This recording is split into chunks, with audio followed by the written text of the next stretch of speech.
আবাস যোজনায় ম্যাজিক, মিলেছে টাকা কিন্তু নেই ঘর, টাকা নিয়ে বেপাত্তা উপভোক্তা। আবাস যোজনার প্রথম কিস্তির টাকা পাওয়ার পরেও শুরু হয়নি বাড়ি তৈরির কাজ। 2 মাস ধরে বেপাত্তা উপভোক্তা। খোঁজ করেও উপভোক্তার সন্ধান না পেয়ে জমিতে নোটিশ টাঙালো পঞ্চায়েত। ঘটনায় চাঞ্চল্য ছড়িয়েছে উত্তর 24 পরগনার চাঁদপাড়া গ্রাম পঞ্চায়েতের ঢাকুরিয়া এলাকায়। পঞ্চায়েত সূত্রে জানা গিয়েছে 2018 সালে এলাকারই একটি জমি দেখিয়ে বাংলার আবাস যোজনার ঘরের জন্য আবেদন করেছিলেন সুকুমার মণ্ডল নামে এক ব্যক্তি।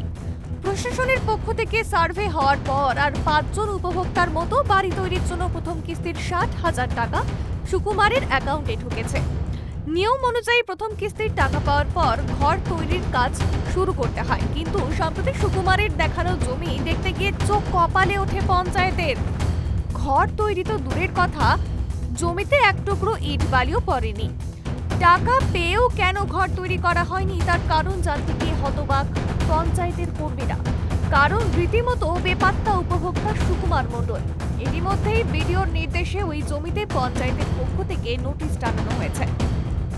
আবাস প্লাস যোজনার যে লিস্ট প্রথম বেরোয় সেই লিস্টে প্রথমেই ওর নাম ছিল, এবং ওর প্রথম যখন বাড়ি সার্ভে হয় তখনও বাড়ি ছিল, কোথায় ঘর করবে সেই জায়গার ছবিও দেখিয়েছে, তোলা হয়েছে, এবং প্রথমেই ওর প্রথম কিস্তির 60,000 টাকা ওর অ্যাকাউন্টে ঢোকানো হয়েছে, এবং ওরা নিজে থেকেই সমস্ত ডকুমেন্টস অ্যাকাউন্ট পঞ্চায়েত অফিসে জমা করেছিল।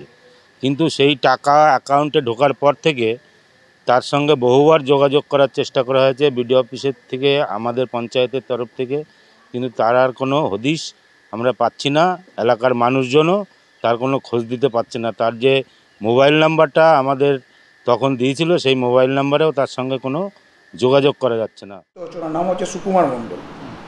ওনার আমরা এখন তো বাড়ির সার্ভে করছি যে কতদূর কনস্ট্রাকশন করলো, এই সার্ভে করতে গিয়ে আমরা দেখলাম যে ওনাকে আমরা খুঁজে পাচ্ছি না। তো যেহেতু খুঁজে পাচ্ছি না এবং ওনার সঙ্গে যোগাযোগ করেও আমরা পাইনি, তাই গ্রাম পঞ্চায়েত থেকে নোটিশ করা হয়েছে যে ইমিডিয়েটলি বাড়িটাকে কমপ্লিট করার বিষয়ে, কাজ শুরু করার বিষয়ে ওনাকে এখন নোটিশ করা হয়েছে।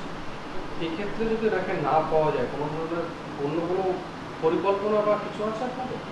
আমরা এখন ওনাকে নোটিশ করেছি আপাতত, যেহেতু ওনাকে ফিজিক্যালি আমরা পাইনি সেই জন্য ওখানে একটা লটকান করা হয়েছে। এর পরবর্তীকালে যদি এরপর উনি যদি রেসপন্ড না করেন তাহলে ওনার বিরুদ্ধে আমরা অ্যাকশন নেব। এলাকাবাসীদের দাবি 2 বছর ধরে ওই জায়গায় থাকে না সুকুমার, কিন্তু মাস 6 আগে একবার জমিতে তাকে দেখতে পেয়েছিলেন স্থানীয়রা। তারপর থেকেই বেপাত্তা তিনি।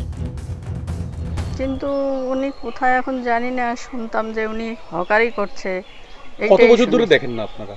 কত বছর বলতে আমরা এখানে আসে তো লাস্ট কবে দেখেছেন? আসে, কিন্তু লাস্ট দেখেছি অন্তত 6 মাস আগে। 6 মাসের পরে আর কোনো খোঁজ নেই? না, 6 মাসের পরে আর কোনো খোঁজ নাই। মানে উনি এসেছিল, এসে আমাদের এখানে আমাদের সাথে কথাবার্তা বলে গেল, তারপরে আর দেখিনি। তারপরে শুনছিলাম থাকবেন না এরকম, তারপরে আবার শুনছিলাম যে উনি অসুস্থ, তাও শুনছিলাম ওইখানে নাকি অসুস্থতায় ভাবে রয়েছিল। আবাস যোজনার টাকা নিয়ে কেন বেপাত্তা সুকুমার মণ্ডল? কোথায় গেলেন তিনি? জানেন না গ্রামবাসীরাও। উপভোক্তাকে আগামী 15 দিনের মধ্যে পঞ্চায়েতে দেখা করার নির্দেশ দেওয়া হয়েছে। তিনি দেখা না করলে তার বিরুদ্ধে আইনগত ব্যবস্থা নেওয়ার হুঁশিয়ারি দেওয়া হয়েছে পঞ্চায়েতের তরফে। উত্তর 24 পরগনা থেকে তন্ময় কুণ্ডুর রিপোর্ট, ট্রাইব টিভি বাংলা।